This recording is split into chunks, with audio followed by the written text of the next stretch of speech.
Central నియోజకవర్గంలో చిరు వ్యాపారులకి అండగా ప్రభుత్వం నిరంతరం పనిచేస్తూ ఉంది. అలాగే శాసనసభ్యుడిగా నిరంతరం కూడా వాళ్ళకి అన్ని రకాల అభివృద్ధి కోసం అండగా ఉంటా ఉన్నాం. ఇవాళ ప్రభుత్వ పరంగా స్ట్రీట్ వెండర్స్కి లైసెన్సులు ఇస్తున్నాం. లైసెన్స్లో మున్సిపల్ కార్పొరేషన్ నుంచి వాళ్ళ గుర్తింపు కార్డు ఇచ్చిన తర్వాత ఆ కార్డు తీసుకొని ఆధార్ కార్డు అలాగే రేషన్ కార్డు తీసుకుని వెళ్తే బ్యాంకుల్లో 10,000 రూపాయలు ఎటువంటి పూచీకత్తుల్లో హామీ లేకుండా లోన్ ఇస్తారు.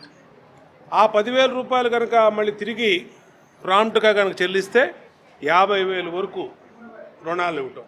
అంటే ఇవాళ బయట అధిక వడ్డీలకు తీసుకోకుండా చిరు వ్యాపారులు దోపిడీ గురి కాకుండా మరి బళ్ళ మీద పెట్టుకుని అమ్ముకునే వాళ్ళందరికీ కూడా ప్రభుత్వ పరంగా అన్ని చర్యలు తీసుకుంటా ఉన్నాం. ఎవరైనా లోన్లు ఎక్కడన్నా మీకు ఇబ్బంది వస్తే మా ఎమ్మెల్యే కార్యాలయానికి వస్తే దగ్గరుండి వాళ్ళకి లోన్ ఇప్పించే కార్యక్రమం చేసి పెడతాం.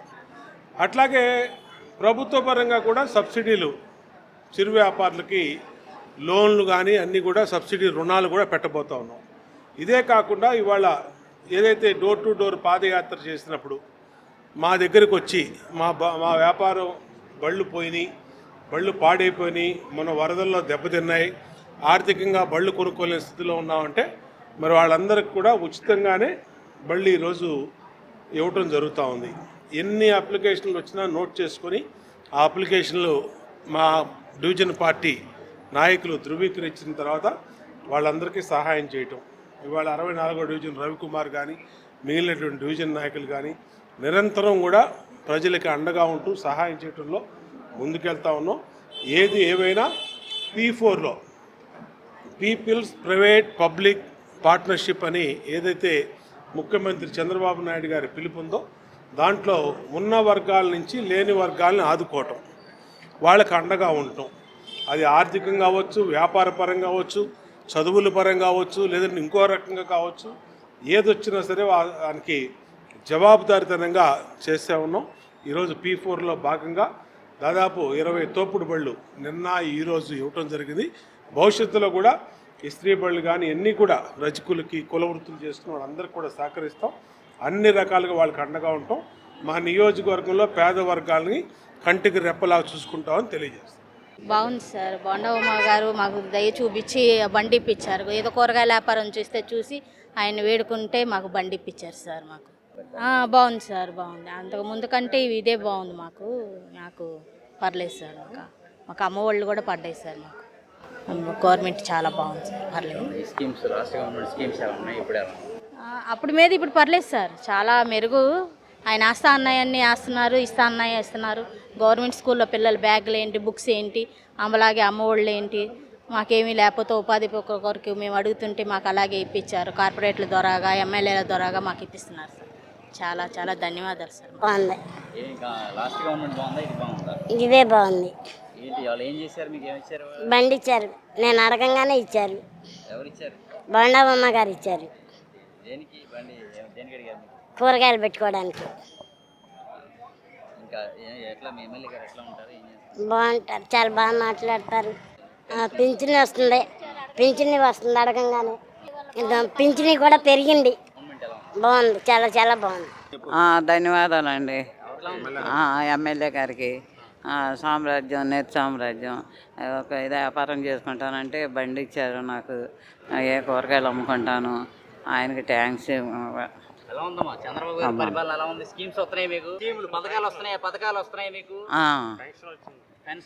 పెన్షన్ ఇస్తున్నారు, పెన్షన్ వస్తుంది. బాగానే ఉంది. ఆయన పుణ్యం అంటే కొంచెం బాగానే ఉంది. సుపరిపాలన మొదటి అడుగు కార్యక్రమంలో భాగంగా ఎమ్మెల్యే గారు మా డివిజన్ రావడం జరిగింది. లాస్ట్ టైము వచ్చినప్పుడు ఆమె నాకు ఆర్థిక సాయం చేయండి, నా వ్యాపారానికి ఏమీ లేదు, కూరగాయలు అమ్ముకుంటాను, బండి ఇప్పించమని అడిగితే వెంటనే స్పందించి మన ఎమ్మెల్యే గారు బొండమ్మ గారు స్పందించి ఈరోజు బండి ఇవ్వడం జరిగింది.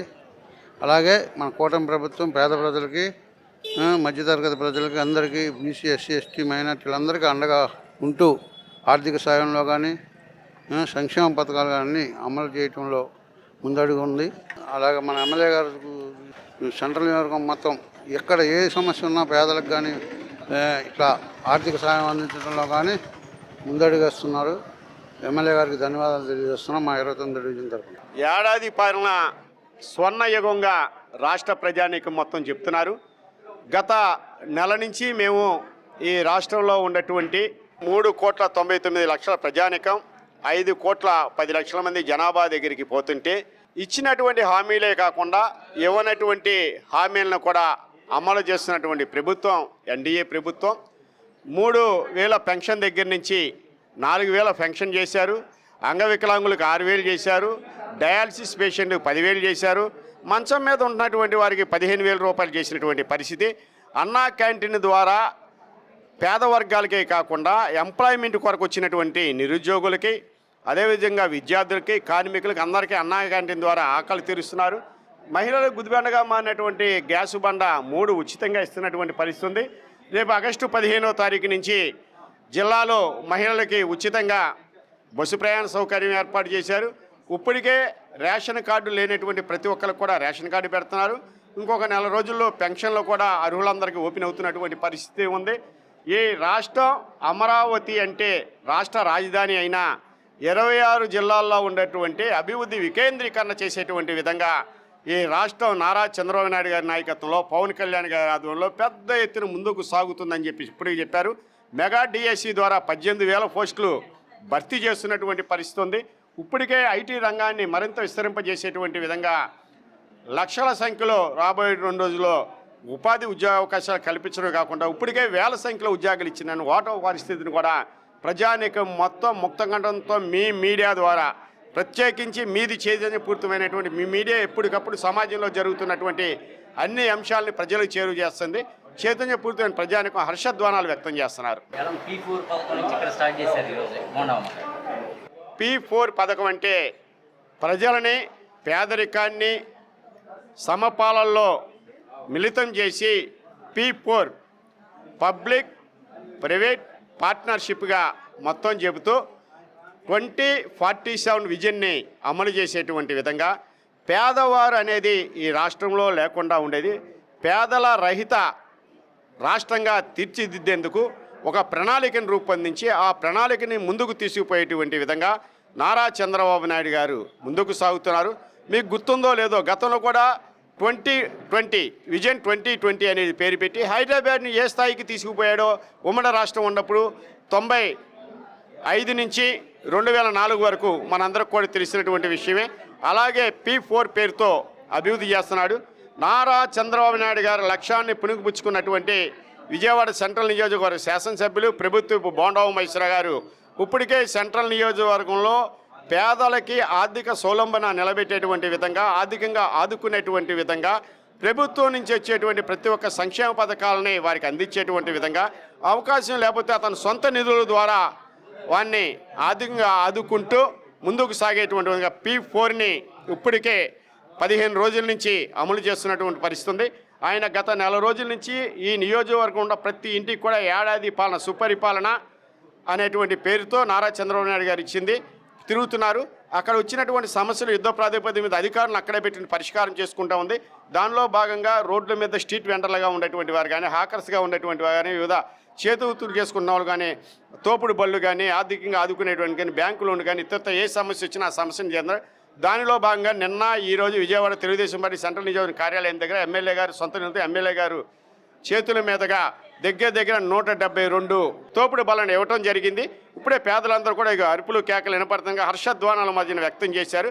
భవిష్యత్తులో కూడా P4ని స్పష్టంగా అమలు చేసేటువంటి 175 నియోజకవర్గాల్లో సెంట్రల్ నియోజకవర్గం బోండా ఉమేశ్వర గారి నాయకత్వంలో ముందుకు సాగుద్దని ఇక్కడ ప్రజానికి మొత్తం నమ్మారు, ఆకాంక్షిస్తున్నారు. ఆ రకంగా ముందుకెళ్ళుద్దని చెప్పేసి అభిలాషిస్తున్నాం.